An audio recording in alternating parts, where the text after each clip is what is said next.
Sam here. You join me to talk about the 992 Turbo S, a car that I've experienced quite a bit on track actually, and recently, as of yesterday, on the road. It's actually the first Porsche I've ever driven on the road. I've been driving them on track for the last sort of like 6 or 7 years, multiple times, GT products and the Turbo S as well. And basically this video is just to give you a bit of an impression of what to expect from the car and a little bit about what it would be like to live with for you, because I know it's a difficult car to get into, it's a difficult car to even test drive. So if I can give you the best of the knowledge and the experiences that I've had with the car, and hopefully that will help you out. So first of all, as you can probably see on screen, this car was just in such a unbelievable spec. Oh, it looks so nice. But let's start from the top. So 3.8 litre flat six, 650 horsepower, 800 newton meters of torque, 0 to 60 in about 2.6 seconds, I believe.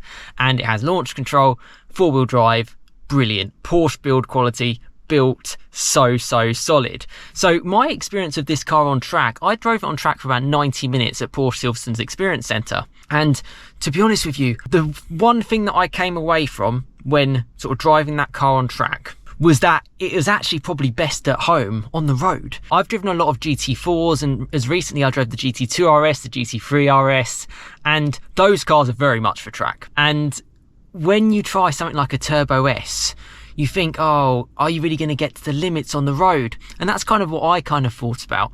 But actually, you can. Don't get me wrong, it's ridiculously quick.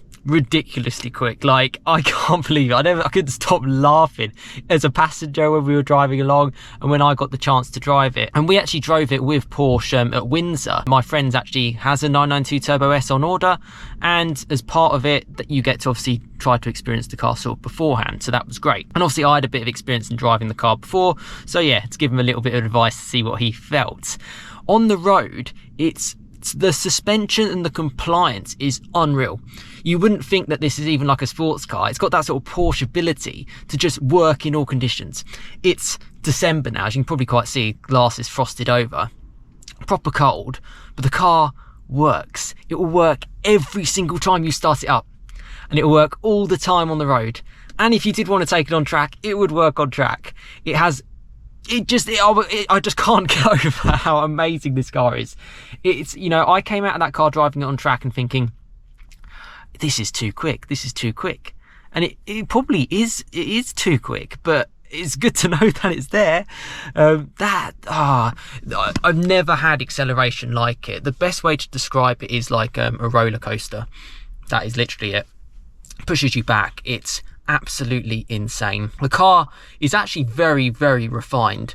It's a lot quieter than I thought inside, considering it's got big tyres, big wheels. It's like 21-inch wheels, huge 10-piston carbon ceramic brakes, some of the biggest on any road car. Takes up the whole 20 or 21-inch wheel. I think it's staggered fitment, front and rear. Flipping heck, it stops the car solid. Gearbox is like the 8-speed PDK. Really seamless. I did try it out in manual mode, but to be honest, because the car's so fast and because it's so intelligent now, you're better off just leaving it in auto and just letting it do its thing. I found that best, to be honest, most of the time. Noise wise, I'll let you be the deciding factor in that. Listen to the car, tell me what you think about the noise. I can't believe it. Like, genuinely, this is like 992.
So for me, I liked the noise.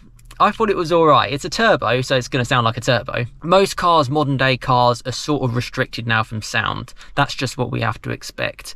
And yeah, just to get these cars for Porsche to be able to make them. Most of the cars that they ship, I was speaking to a lot of people at Porsche, I think 60% of their car sales are now electric. It's all the Taycans, so we just got to be happy that they're still making these cars. It has its sports exhaust button as well. I think it just needs a little bit more burbles. But the thing that was good, when we gave it a little bit of a hard time on the road, and when we sort of stopped and pulled over, and I'll show you that sort of clip as well, listen to like the ticking of the exhaust. You can feel the heat off the brakes and things. Oh, she ticks as well. Oh my god. Listen to the exhaust, David, listen to that.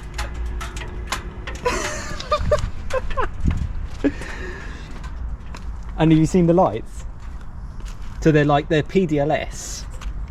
So they're like the adaptive light system. Oh yeah.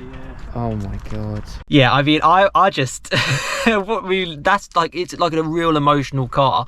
You know, I've been living with the Fiat 500e electric, and you don't get any of that sort of real emotion, real soul that comes within a car. And it's great. And one thing, you join me actually in my VW Golf R. You might notice it from the thumbnail of actually my channel. I've had the car for, well, coming up to nearly 6 years now, since I started the channel. And that was the thing. If you want to use it on the road, it can be just like a Golf, just like this Golf R. It works. You can drive it on the motorway, drive it in comfort. We were having conversations. It was really comfortable. The seats were really comfortable.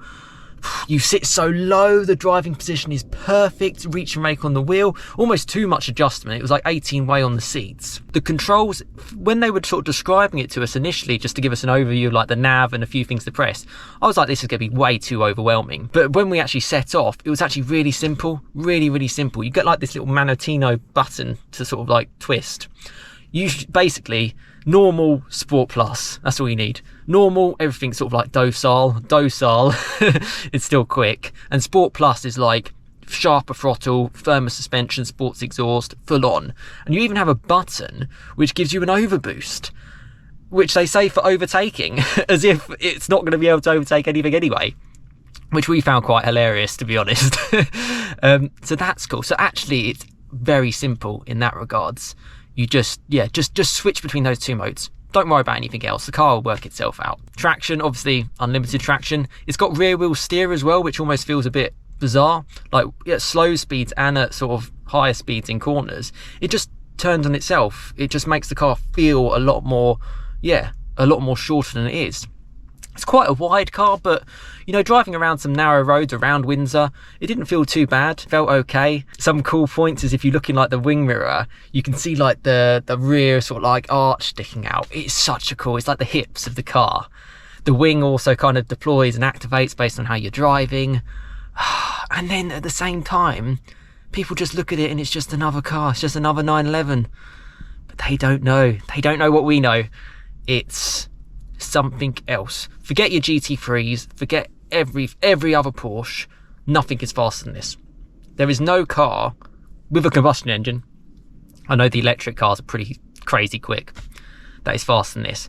I've been fortunate enough to drive a GT2 RS, which has the same engine as a Turbo S and a little bit more power. But that car has big aero and it's rear wheel drive. That actually means that on the road, and certainly initial speed, along with top speed, your Turbo S going to be the quicker car. Around a race track, yeah, for sure, GT2 RS is one of the quickest cars out there, and it's cool that that engine is in your sort of normal road car. I think it's sensational. I think the biggest rival to something like a Turbo S is just a normal turbo, because I think 650 horsepower is a lot. So tiny bit less, yeah, you're not really going to be missing out too much, and you're still going to get most of that feel. I loved the interior. It was sort of like cream and sort of like black inside, and it just lightened the cabin up a little bit. Might be a little bit more difficult to clean, but you know, who cares with a car like that? Sunroof. The ceramic brakes are a standard. They'd cost you like 10 grand from Porsche anyway. There was nothing I did not like about the car. I'm so happy for my friend who's ordered one. It's a dream again to own it. And yeah, I mean, it's a long wait. I think he's got to wait about 18 months to collect his. I'm going to encourage him to go to Porsche Silverstone Experience Centre. I think you get that as part of buying the car anyway. They give you loads of little perks, which is quite nice. But you can actually book and just go there regardless. Like I've done it. I have never owned a Porsche, and I've driven so many because it's my little life hack. If you check out on my channel, you'll see the Porsche experiences that I've done, and that's because I love the cars. I'm less for sort of flex on a car. I'm more for just enjoying the passion. It's a tremendous car. If you've got one on order, one thing I would say, don't flip it. Please don't flip it for profit. It's a car that, yes, it will hold its money really, really well, which makes it a great ownership proposition. But use it. Use it as part of the value of that car. You know, that's the biggest thing. You drive around in it. That's what this owner's going to do. He's going to drive around in it. And too right, it's a great car to drive around in. Great car to have. The lights are really cool. It's like the PDLS Matrix lights. Inside they've got some really cool little like extra sort of like things at the bottom, which is almost like a light, another light in front of a light with like a streak of lines. Hard to describe, but obviously you'll see it on screen. That looks cool. Practical. You've got back seats, but really you can't really get people in them. But you can obviously chuck your coat back there or just things like that. A few good little like storage bits, like I stored my GoPro quite nicely in it. You've got like an extra compartment for a cup holder, which is nice. The fit and finish is sublime. I'm so keen to sort of share this video because if you are ordering one or if you have aspirations to get one, it will exceed your expectations. You will not be disappointed. And yeah, I mean, what a car. It was just so quick, and in the corners it was so fun as well. You just wanted to hammer it in, and just that split personality I really like. You don't want to be hardcore all the time. You don't necessarily want a naturally aspirated engine just sort of rumming around, and they're not that quick. You have to rev those cars out to get them going. This, you could be under 3,000 RPM all the time and you'd still be quicker than 99% of cars on the road. It's crazy quick. You don't even notice the gear changes. It has no jolts and reactions. I suppose getting onto a little bit of the negatives, that's the one thing. It takes the feel out of the car. My nan turns 97 this weekend, and she's never had a driving license, she's never driven a car. I fancy that she would be able to get into this car and probably actually be able to drive it quite quick. And I genuinely mean that. It doesn't need a really skillful driver to get it going fast, which is probably good because we're not all skillful drivers. We're not all race car drivers. But it's a scary car because you'll be going crazy speeds, without even really noticing it. Just loved it. And there was so many cars to choose from yesterday at Windsor, and everyone wanted the Turbo S. We were fortunate to get a chance in it because my friend has ordered one, and we still had to hang around and wait, and we just got to drive that one car, and what an experience. And the first time to drive a Porsche on the road for me is something I'll never forget. It was something really, really special. I may have driven 15, 16 different Porsche models and cars on track since about 2015. I've been going to Porsche Silverstone just to their experiences and doing 90-minute sessions. But until you drive it on the road, that's when you know. And I always got the impression when I was driving the GT4, the 981 and the 718s, they're compromised a little bit more on the road. You can still use them on the road, but not like you can a Turbo S. Not like you can a Turbo S. And if you're someone like me who likes to be a little bit incognito, that car was in silver. No one's really going to look too much at you. I mean, they will obviously notice it's a sports car, it's a special car. But it's not like you're going to get like Lamborghini levels of attention, which I quite like. And I think that's faster than pretty much any Lamborghini as well. Special car. I have no more bad things or positive things to kind of say about it. I feel it's a sensational thing, and if you're watching this video and you want to get an idea of what the ownership experience is going to be like, I can give you my impression from driving it a lot. You're going to love it. You're going to love it. You can cruise on that on the motorway, it's going to be fine. Drive it on a back road, it's going to be great. Use it every day, it's going to work. No rattles, no squeaks. Great infotainment as well. Cool dials. One sort of physical dial in the middle is great, I could go on and on and on. I love the car.